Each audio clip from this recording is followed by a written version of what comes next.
송이가 아파트를 김다땡에게 넘겼다. 아니 20억짜리 아파트를 아내도 아닌 여자친구에게 넘겨? 정말 대한민국의 시어머니들이 폭발할 수밖에 없는.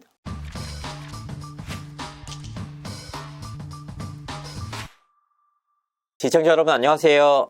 연예 대통령 이진호입니다. 송이가 아파트를 김다땡에게 넘겼다. 그 아파트의 시가가 지금은 20억이다. 아들이 인감을 달라고 해서 줬더니 그 아파트를 김다땡에게 넘겼다. 큰아들을 지키기 위해서 법정에 증인으로 출석한 박송씨의 어머니가 한 말입니다. 이 같은 주장이 나온 이후에 박송씨를 향한 비난이 나오기도 했는데요. 왜냐? 부모 입장에서는 아들의 결혼을 반대할 수밖에 없는 명분이 생겼기 때문입니다. 아니 20억짜리 아파트를 우리의 동의도 전혀 받지 않고 다른 여자한테 넘겼다? 박송씨의 어머니의 말만 들으면 아들이 여자의 눈이 멀어서 그 고가의 아파트를 부모의 동의도 없이 넘긴 불효자식이 되는 겁니다. 더욱이 며느리인 김다혜씨 역시 아들의 돈을 보고 접근을 했다라는 취지로 비춰질 수가 있습니다. 그래서 이 아파트 건은 박송씨 부부의 명예에 상당히 중요한 포인트입니다. 그래서 과연 박송씨의 어머니의 주장이 사실인지 검증을 해봤습니다. 정말 박송씨는 어머니의 지분이 5%나 있는 20억짜리 집을 가족들의 상의도 없이 아내도 아닌 여자친구에게 넘긴 걸까요?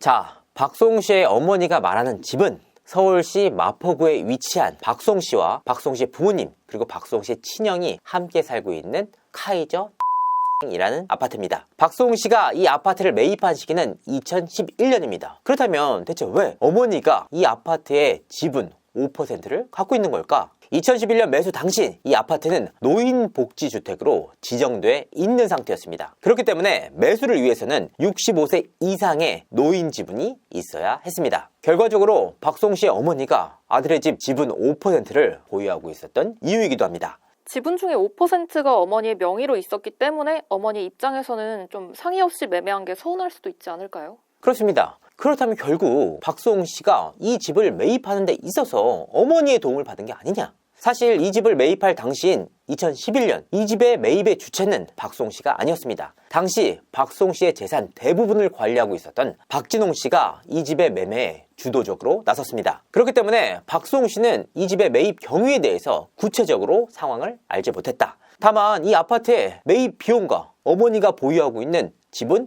5%의 비용 출처가 중요한 거 아닙니까? 그래서 그 부분에 대해서 취재를 해봤습니다. 사실 박송씨의 어머니는 2000년대 이후에 전혀 일을 하지 않았습니다. 어머니가 2017년 SBS 미우새에 출연하기 전까지 그 어떠한 경제활동도 하지 않았는데요. 그러니까 2011년 이 아파트를 매입할 당시 어머니는 돈벌이가 전혀 없었다라는 의미입니다. 그리고 이번 재판 과정을 통해서 공개적으로 알려지지 않았습니까? 어머니와 아버지는 전적으로 둘째 아들 박송씨가 준 카드에 의지해서 살아왔다. 부모 모두가 거주비 뿐만 아니라 생활비 모두를 둘째 아들 박송에게 의지를 했다. 그 말의 의미는 뭐냐? 어머니가 보유하고 있는 이 5%의 지분 역시 박송씨의 돈으로 마련된 지분이다. 이 상황을 엿볼 수 있는 단서가 한 가지 있습니다. 박송씨는 이 집을 매매할 당시 어머니의 인감과 인감증명서가 필요했습니다. 왜냐? 어머니가 5%의 집을 갖고 있었잖아요. 그렇기 때문에 어머니에게 인감도장과 인감증명서를 요청했습니다. 그리고 어머니는 아무런 의심 없이 인감도장과 인감증명서를 내줬습니다. 그 뜻이 뭐냐?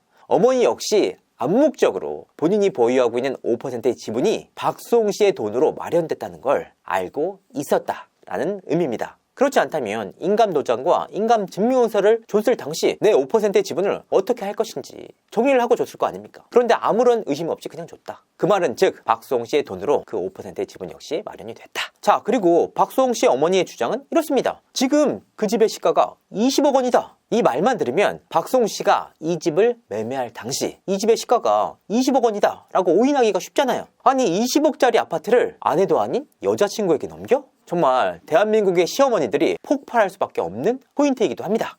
그럼 실제 매매가는 얼마였던 걸까요? 자, 박송씨가 김다혜 씨에게 이 집을 넘길 당시 이 집의 매매가는 12억 5천만 원이었습니다. 아니 20억이나 12억 5천만 원이나 엄청난 돈 아니냐? 결과적으로 12억 5천만 원도 돈 보고 접근한 거 아니냐? 라고 보실 수도 있습니다. 하지만 그 내막을 자세하게 들여다보면 그 사안은 그리 간단치만은 않습니다. 일단 매매로 그 결과값이 기재가 돼 있다라는 의미는 박송씨가 김다혜 씨에게 증여했다라는 의혹이 사실이 아니라는 의미입니다. 그러니까 박송씨는 혼인신고 전인 2020년 8월 달에 이 집을 김다혜 씨에게 매각했습니다.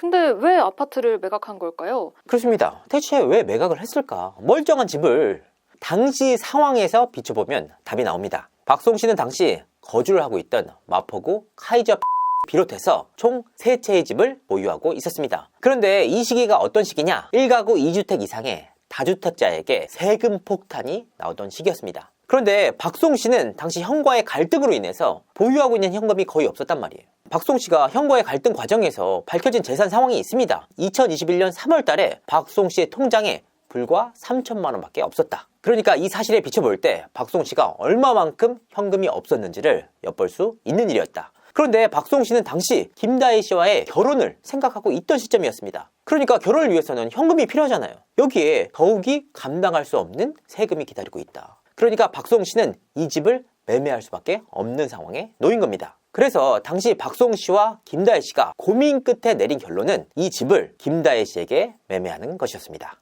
당시에는 두 사람이 부부가 아닌 남남이었기 때문에 가능한 일이었습니다. 자, 2020년 8월 28일 날 기재됐던 이 집의 매매가는 12억 5천만 원이었습니다. 그러니까 이 내용만 보면 박송 씨가 김다혜 씨에게 12억 5천만 원에 팔았다라고 볼 수가 있는 거잖아요. 이렇게 엄청난 거액을 김다혜 씨가 보유하고 있을 수가 있느냐? 불가능하죠. 여기에는 또 다른 변수가 있습니다. 바로 전세가입니다. 김다혜 씨는 이 집을 12억 5천만 원을 들여서 살 만한 경제적인 능력이 안 됐습니다. 그렇기 때문에 이 집을 세를 끼고 샀다. 그렇다면 이 집의 당시 전세가는 얼마였느냐? 9억 5천만 원이었습니다. 그러니까 이 집을 매매하는데 김다혜 씨가 실질적으로 쓴 돈은 3억 원이다. 그러면 아파트 매입 과정에서 쓰인 3억 원은 김다혜 씨가 모두 다 낸 건가요? 사실 김다혜 씨가 20대잖아요. 그렇기 때문에 3억 원을 전부 다 한 번에 쓸만한 경제적인 여건이 안 됐습니다. 본인이 모은 돈도 있었고 부모님으로부터 도움을 받아서 3억 원을 마련했다. 그리고 이렇게 쓰인 3억 원에 대한 근거는 모두 세금 자료로 근거로 남았습니다. 자, 정리를 하자면 박송 씨가 이 아파트를 매매하게 된 배경에는 두 가지 이유가 있었다. 한 가지는 1가구 다주택자였기 때문에 박송 씨 입장에서는 감당하기 힘든 세금 폭탄이 기다리고 있었다. 더욱이 김다혜 씨와 결혼을 준비하는 과정이었기 때문에 현금이 필요했다. 그런데 박송 씨는 돈이 거의 없었다.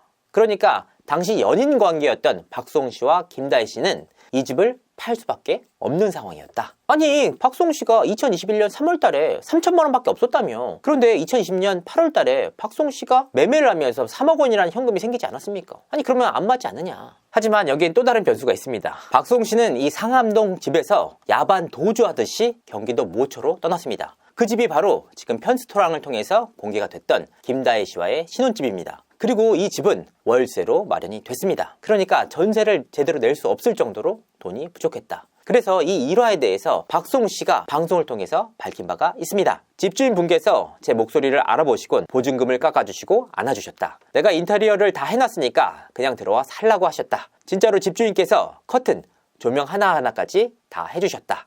신혼집을 월세로 갔더니 유재석 씨가 월세 보증금을 내주겠다고 했다. 누구한테 동정받고 싶지 않아서 괜찮다 라고 했는데 유재석이 그런 생각하지 마라. 내가 그러면 안 그럴 거냐? 편하게 생각하라 라고 말했다. 그러니까 김다혜 씨에게 그 매매 대금을 다 받고도 월세 보증금을 제대로 못 낼 정도로 어려운 상황에 놓였다라는 의미입니다.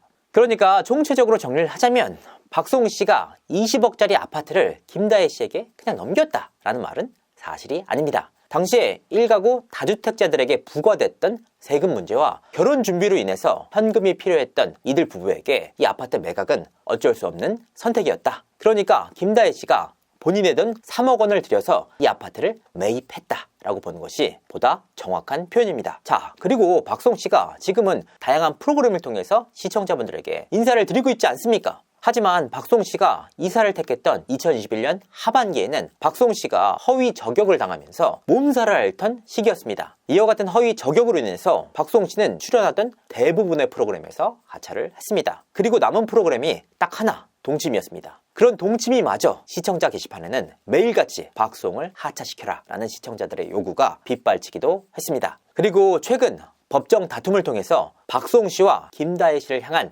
저격 방송이 나온 그 근원이 친형의 아내, 즉 박송 씨의 형수 이모 씨로부터 제보받은 것이라는 실체가 드러났습니다. 이 씨는 검찰 조사를 통해서 모 유튜버에게 제보를 한 것은 사실이다. 하지만 이 내용 자체가 허위가 아닌 사실이다 라는 주제로 주장을 한 것으로 전해졌습니다. 그래서 결과적으로 박송 씨 측은 형수인 이모 씨를 허위사실 유포에 의한 명예훼손으로 고소를 진행했습니다. 2021년 3월부터 시작된 가족의 비극. 형과의 갈등 이후 박송 씨는 이미 중재안을 제시한 바가 있습니다. 형의 가족들의 모든 재산과 나의 재산을 모두 합치자. 그리고 나와 형의 분배 비율을 7대3으로 해서 화해하자라고 제안을 했습니다. 하지만 이 부분에 대해서 친형은 답하지 않았습니다. 그렇게 박송 씨의 제안은 물거품으로 돌아갔는데요. 2년이란 시간이 지나는 동안 결과적으로 박송 씨의 형은 구치소에 들어갔고 양측은 법정 다툼을 벌이고 있습니다. 그리고 이 법정 다툼 과정에서 어머니와 아버지가 증인 자격으로 출석을 해서 둘째 아들